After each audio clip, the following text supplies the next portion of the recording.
أعوذ بالله من الشيطان الرجيم بسم الله الرحمن الرحيم والله يدعو إلى دار السلام ويهدي من يشاء إلى صراط مستقيم للذين أحسنوا الحسنى وزيادة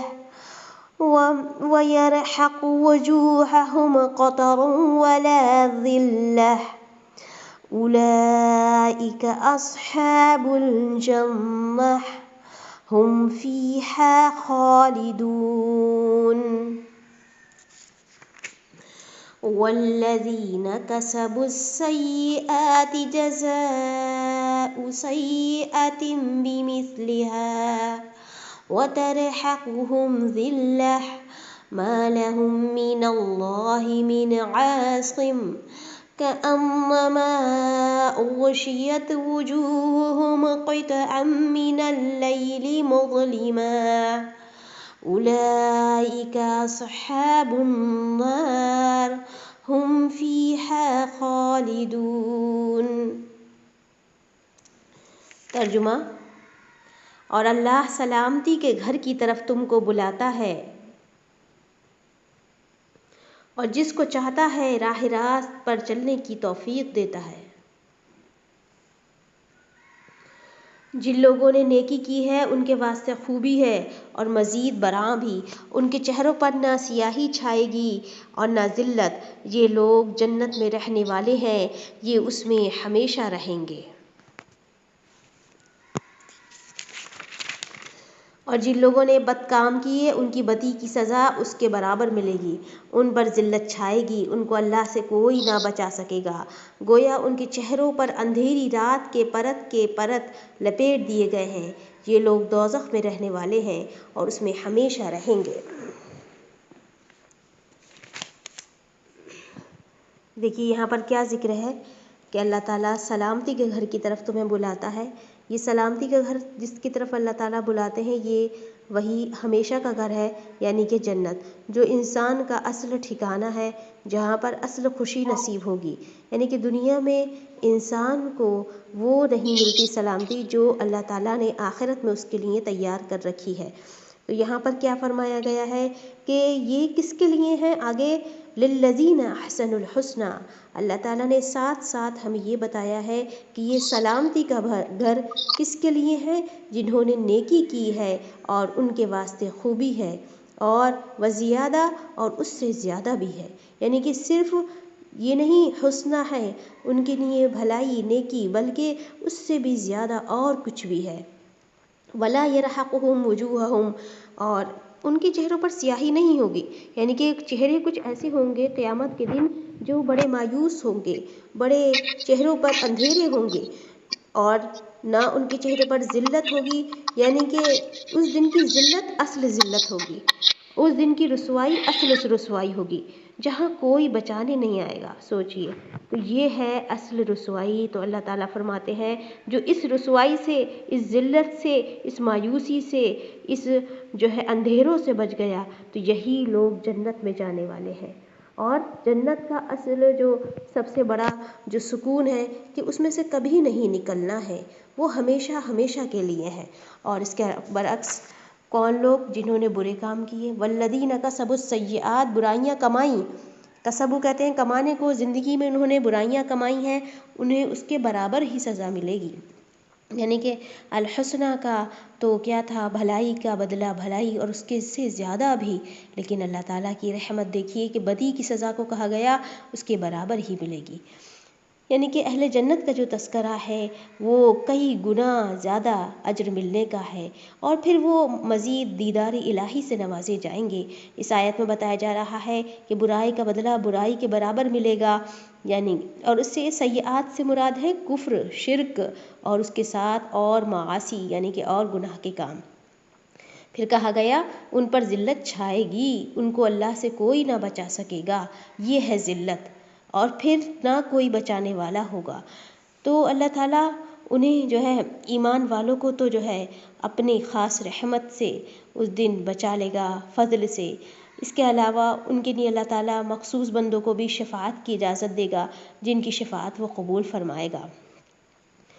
پھر ان کو کہا گیا گویا ان کے چہروں پر اندھیری رات کے پرت لپیٹ دیے گئے ہیں، یعنی کہ کون لوگ ہیں یہ؟ جنہوں نے برائیاں کمائی ہیں۔ یہ مبالغہ ہے کہ چہرے پر اتنی سخت سیاہی ہوگی کہ ایمان والوں کے چہرے تو تر و تازہ ہوں گے، روشن ہوں گے، جس طرح سورہ آل عمران میں کہا گیا آیت نمبر 106 میں یوم تبیض وجوہ وتسود وجوہ، سورہ عبس آیت نمبر 38، سورہ قیامہ آیت نمبر 22 سے لے کر 24 میں جو ذکر ہے۔ اور کہا گیا یہ لوگ دوزخ میں رہنے والے ہیں، اس میں ہمیشہ رہیں گے۔ اولئک اصحاب النار ہم فیہا خالدون، تو دونوں ٹھکانے خالدون ہمیشگی کے ہیں۔ تو اللہ تعالیٰ نے کھول کھول کر قرآن مجید میں آیات رکھ دی ہیں کہ کون ہے وہ جو تیاری کرتا ہے جنت کی، اور کون ہے وہ جو اپنے آپ کو ایسی رسوائی کے لیے تیار کر رہا ہے، اور وہ لوگ یہ لوگ ہیں جنہوں نے برائیاں کمائی ہیں اپنی زندگی میں۔ اس کے بعد ہے آیت نمبر 28، وَيَوْمَ نَحْشُرُهُمْ جَمِيعًا ثُمَّ نَقُولُ لِلَّذِينَ أَشْرَكُوا مَكَانَكُمْ أَنْتُمْ وَشُرَكَاؤُكُمْ فَزَيَّلْنَا بَيْنَهُمْ وَقَالَ شُرَكَاؤُهُمْ مَا كُنْتُمْ إِيَّانَا تَعْبُدُونَ فَكَفَى بِاللَّهِ شَهِيدًا بَيْنَنَا وَبَيْنَكُمْ إِن كُنَّا عَنْ عِبَادَتِكُمْ لَغَافِلِينَ۔ ترجمہ سنیے۔ اور وہ دن بھی قابل ذکر ہے جس روز ہم ان سب کو جمع کریں گے، پھر مشرکین سے کہیں گے کہ تم اور تمہارے شریک اپنی جگہ ٹھہرو، پھر ہم ان کے درمیان پھوٹ ڈال دیں گے، اور ان کے وہ شرکا کہیں گے کہ تم ہماری عبادت نہیں کرتے تھے، سو ہمارے تمہارے درمیان اللہ کافی ہے گواہ کے طور پر کہ ہم کو تمہاری عبادت کی خبر نہ تھی۔ تو سب سے پہلے کیا کہا گیا کہ وہ دن بھی قابل ذکر ہے جس روز ہم ان سب کو جمع کریں گے، یعنی کہ اس سے مراد جو ہے شروع سے لے کر آخر تک کے تمام اہل زمین سے کے انسان اور جنات ہیں جن کو اللہ تعالیٰ جمع کریں گے۔ اور دوسرے مقام پر فرمایا ہے سورہ کہف میں وَحَشَرْنَاهُمْ فَلَمْ نُغَادِرْ مِنْهُمْ أَحَدًا، ہم ان سب کو اکٹھا کریں گے، کسی ایک کو بھی نہیں چھوڑیں گے، یعنی کہ سب لوگ شروع سے لے کے آخر تک اکٹھا کیے جائیں گے۔ سوچیے اس میں ہم کہاں ہوں گے، کتنی جو ہے اس دن جو ہے افراتفری ہوگی، اور کتنی بڑی جماعت ہوگی، کتنے لوگ ہوں گے۔ اللہ تعالیٰ ہمیں اپنے عرش کے سائے میں جگہ عنایت فرمائے۔ پھر کہا گیا کہ ان کے درمیان پھوٹ ڈال دیں گے، مشرکین کیا کہیں گے کہ تم اور تمہارے شریک اپنی جگہ ٹھہرو، یعنی کہ ان کے مقابلے میں اہل ایمان کو دوسری طرف کر دیا جائے گا، یعنی کہ اہل ایمان اور کفر شرک والے جو ہیں دونوں کو الگ الگ ایک دوسرے سے ممتاز کر دیا جائے گا، جیسے کہ فرمایا سورہ یاسین میں وَامْتَازُوا الْيَوْمَ أَيُّهَا الْمُجْرِمُونَ، یعنی کہ مجرم لوگ تم لوگ الگ ہو جاؤ۔ پھر کہا گیا ہے سورہ روم میں آیت نمبر 43 ہے یومئذ یصدعون، اس دن لوگ گروہوں میں بٹ جائیں گے، یعنی کہ دو گروہوں میں، یسیرون صدعین، لوگ دو گروہوں میں ہو جائیں گے۔ پھر اس کے بعد کہا گیا ہم ان کے درمیان پھوٹ ڈال دیں گے، یعنی کہ دنیا میں ان کے درمیان آپس میں جو خصوصی تعلق تھا وہ ختم کر دیا جائے گا، اور یہ ایک دوسرے کے دشمن ہی جو ہے دشمن بن جائیں گے، اور ان کے معبودین اس بات کا انکار کریں گے کہ یہ لوگ ان کی عبادت کرتے تھے، ان کو مدد کے لیے پکارتے تھے، ان کے نام کی نظر و نیاز کرتے تھے۔ پھر کیا کہا گیا کہ ان کے شرکا کہیں گے کہ تم ہماری عبادت نہیں کرتے تھے۔ اس دن مکر جائیں گے، یعنی کہ دیکھ لیں گے کہ کس کی ملکیت ہے، کس کا زور ہے، کس کی قوت ہے، اور وہ سب نظر آ جائے گا انہوں نے کہ کیا کیا تھا، تو وہ اس دن اپنی جان چھڑائیں گے۔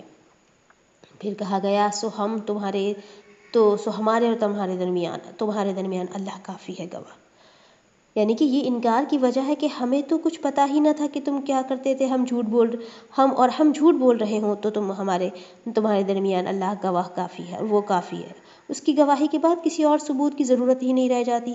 اس آیت میں اس بات پر نص صریح ہے کہ مشرکین جن کو مدد کے لیے پکارتے تھے وہ محض پتھر کی مورتیاں نہیں تھیں،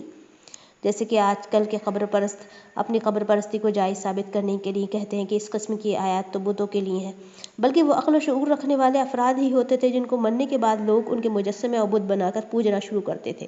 جس طرح کہ حضرت نوح علیہ السلام کی قوم کے طرز عمل سے بھی ثابت ہے، جس کی تصریح صحیح بخاری میں موجود ہے۔ دوسرا یہ بھی معلوم ہوا کہ مرنے کے بعد انسان کتنا بھی نیک ہو، حتیٰ کہ نبی اور رسول ہو، اسے دنیا کے حالات کا علم نہیں ہوتا۔ اس کے متبعین جو ہوتے ہیں اور عقیدت مند جو ہوتے ہیں اسے مدد کی نہیں پکارتے ہیں، اس کے نام کی نظر و نیاز دیتے ہیں، اس کی قبر پر میلے ٹھیلے کا انتظام کرتے ہیں، لیکن وہ بے خبر ہوتا ہے، اور ان تمام چیزوں کا انکار ایسے لوگ قیامت والے دن کر دیں گے۔ یہی بات سورہ احقاف میں آیت نمبر 5 اور 6 میں بھی بیان کی گئی ہے۔ سمجھ میں آ گئی بات؟ تو قرآن مجید کی دیکھیے واضح آیت ہے، اگر آپ کسی کو بت پرستی سے، قبر پرستی سے، اور یہ جو ہے سب لوگ مزار پرستی، اس کے بارے میں اگر آپ بتانا چاہیں تو یہ آیت ایک دلیل کے طور پر ہے۔ سورہ یونس کی آیت نمبر 29، وَكَفَى بِاللَّهِ شَهِيدًا بَيْنَنَا وَبَيْنَكُمْ إِن كُنَّا عَنْ عِبَادَتِكُمْ لَغَافِلِينَ، کہ ہم تمہاری عبادتوں سے غافل تھے کہ تم نے کیا کیا، کہ تم کس کی عبادت کر رہے ہو، اور اللہ کا گواہ کافی ہے، یعنی کہ ہمیں خبر نہیں، یہ اللہ کی گواہی ہوگی کہ وہ ہی بتا سکتا ہے۔ ٹھیک ہے، تو یہ آیت نمبر 29 تک